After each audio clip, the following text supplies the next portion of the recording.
Assalamualaikum warahmatullahi wabarakatuh. Di sini kami akan menjelaskan tentang konsep dan teknik praktis untuk memimpin rapat. Perkenalkan, kami dari mahasiswa UIN Sunan Ampel Surabaya, Fakultas Ekonomi dan Bisnis Islam, mata kuliah Manajemen Profesi kelas A yang diampu oleh Bapak Dr. Haji Ali Arifin. Kami dari kelompok 8 yang beranggotakan saya sendiri, Rosidah Laila Nurul Aisyah, dan partner saya, Umnia Farahdina. Oke, langsung saja yang pertama kita membahas rapat.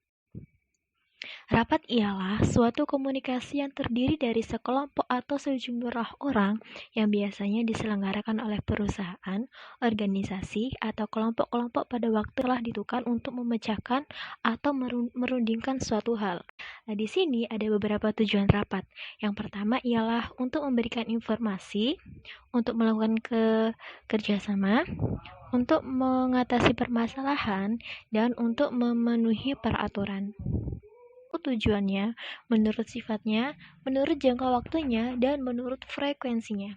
Oke, yang pertama ialah menurut tujuannya. Di sini ada tiga jenis rapat berdasarkan tujuannya. Yang pertama adalah rapat penjelasan. Rapat penjelasan ini ialah rapat yang bertujuan untuk memberikan penjelasan kepada para anggota tentang kebijakan-kebijakan yang diambil oleh pemimpin organisasi tentang prosedur kerja atau tata kerja baru untuk mendapat keragaman kerja. Dan yang kedua yakni rapat pemecahan masalah. Rapat pemecahan masalah ialah rapat yang bertujuan untuk mencari pemecahan tentang suatu masalah yang sedang dihadapi. Dan yang terakhir yakni rapat perundingan. Rapat perundingan ini ialah rapat yang bertujuan untuk menghindari timbulnya suatu perselisihan, mencari jalan tengah supaya tidak saling merugikan antara kedua belah pihak. Dan selanjutnya yakni jenis rapat menurut sifatnya. Menurut sifatnya, ada rapat formal, rapat informal, rapat terbuka, dan rapat tertutup. Yang pertama, rapat formal ialah rapat yang diadakan dengan suatu perencanaan terlebih dahulu, menurut ketentuan yang berlaku dan pesertanya secara resmi mendapatkan undangan.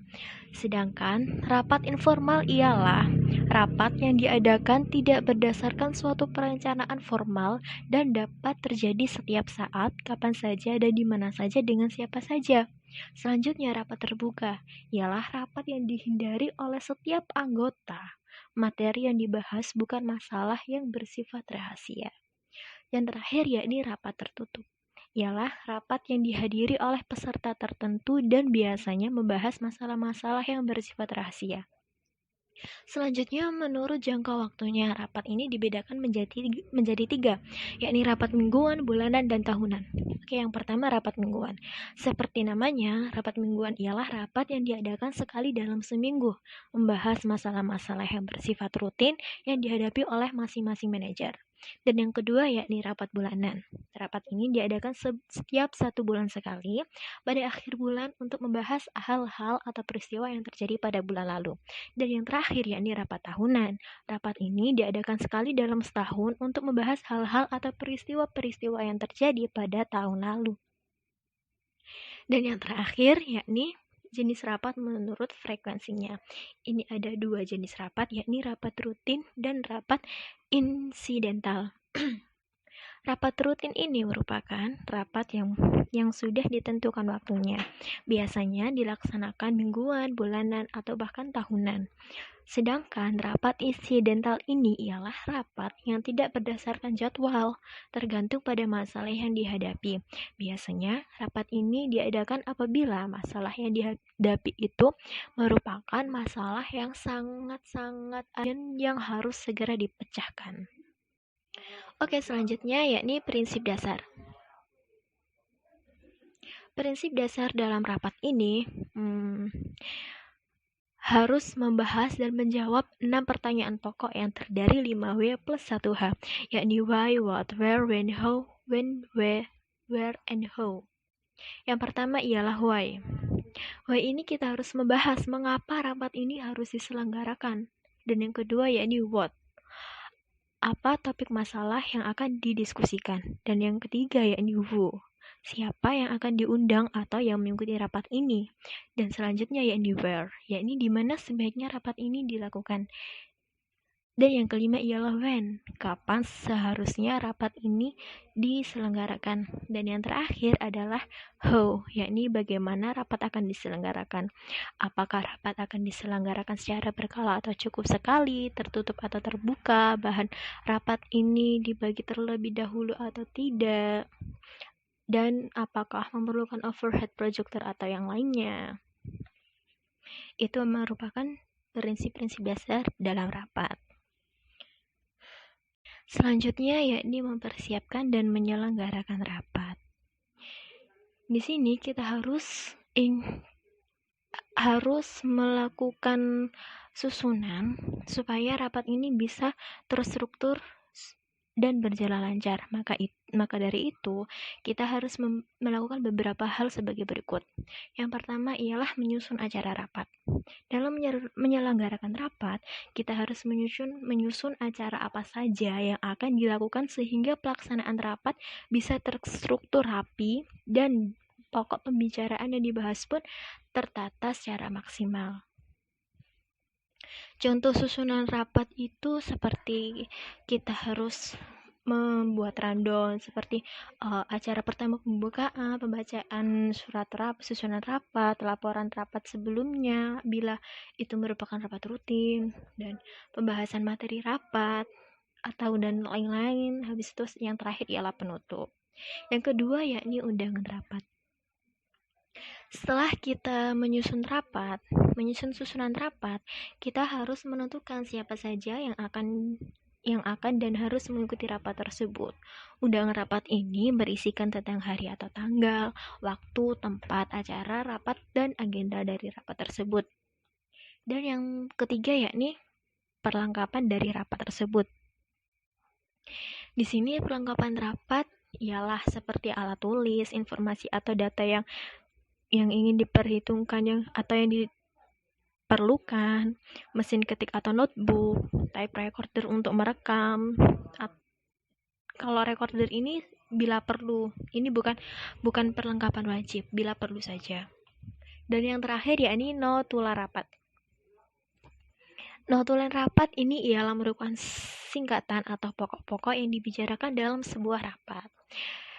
Saat menjadi notulen ini, kita harus memperhatikan beberapa hal, seperti harus mengetahui tema, memperhatikan apa-apa yang dibicarakan, mengelola pendapat menjadi kesimpulan, berkonsentrasi pada pembicaraan, cepat mengetahui nama-nama peserta yang hadir, berani bertanya apabila ada hal yang kurang jelas, dan hati-hati dalam menyimpan dokumen. Selanjutnya di sini ada efektivitas rapat. Di sini dalam efektivitas rapat terdiri dari 3 komponen, yakni kesiapan panitia, kesiapan narasumber, dan kehadiran serta keefektifan peserta. Yang pertama yakni kesiapan panitia penyelenggara. Dalam menyelenggarakan rapat, sang panitia ini harus benar-benar bisa menyusun dan menggambarkan bagaimana rapat ini akan berjalan sehingga rapat akan bisa berjalan dengan maksimal, serta panitia penyelenggara ini memiliki beberapa tugas seperti menyiapkan ruangan, dekorasi, dan sound system, dan melakukan registrasi peserta, penyambutan peserta, pembawa acara dapat memulai rapat tepat waktu dan selesai tepat waktu, serta harus memiliki acuan agenda dan harus menyiapkan siapa yang menjadi MC, moderator, serta notulensi. Dan yang kedua yakni narasumber. Di sini hal-hal yang harus disiapkan oleh narasumber, yang pertama ialah sang narasumber harus hadir lebih awal. Setelah itu harus siap untuk melakukan presentasi, dan dia harus bisa memanfaatkan media audio visual dan terbuka atas masukan dan kritik dari peserta. Selain itu, menjadi narasumber kita harus memperhatikan penampilan. Dan yang terakhir yakni dari peserta. Peserta rapat di sini juga harus hadir tepat waktu dan melakukan registrasi peserta. Di sini peserta juga harus berpakaian rapi serta sopan, memakai kartu identitas peserta, membawa kelengkapan bahan-bahan untuk rapat, menjadi peserta yang tidak inisiatif, serta menjaga kelancaran, ketenangan, dan ketertiban, serta respek atau menghargai peserta lain. Selain itu, jadi peserta harus bertanya sesuai dengan topik dan mengikuti kegiatan sesuai dengan agenda yang telah disepakati. Oke, selanjutnya di sini ada aturan penyusunan tempat duduk. Di sini dalam rapat ada beberapa strategi untuk menyusun tempat duduk. Di sini yang pertama yakni gaya persegi 4. Di sini biasanya digunakan untuk jumlah orang yang relatif terbatas. Dalam posisi ini lebih sesuai untuk rapat bisnis yang fokus pada pemecahan masalah tertentu. Selanjutnya yakni bentuk posisi U. Posisi ini digunakan untuk jumlah peserta yang lebih banyak daripada bentuk peserta persegi 4. Narasumber dalam posisi ini, narasumber lebih mudah melakukan pendekatan dengan setiap peserta. Ketiga, gaya ruang kelas. Gaya ini digunakan untuk jumlah peserta rapat bisnis yang mencapai ratusan. Selain bisa memuat lebih banyak peserta, gaya ruang kelas ini memiliki kelemahan, yakni gerak narasumber terbatas dan tidak dapat berkomunikasi dengan peserta karena terhalang oleh kursi. Dan yang terakhir yakni gaya melingkar. Gaya melingkar ini memberikan peluang interaksi antar peserta menjadi lebih baik dan dalam jumlah yang relatif sedikit. Oke, mungkin dari saya atau dari materi rapat seperti itu. Selanjutnya kita akan menuju ke materi pemimpin rapat yang akan dijelaskan oleh Mbak Umnia Faradina. Lalu dilanjutkan dengan pemimpin rapat. Di sini saya Umnia Faradina akan menjelaskan tentang pemimpin rapat. Pemimpin rapat adalah leader atau ketua yang merencanakan, mengelola rincian dan mengatur berjalannya suatu rapat atau pertemuan.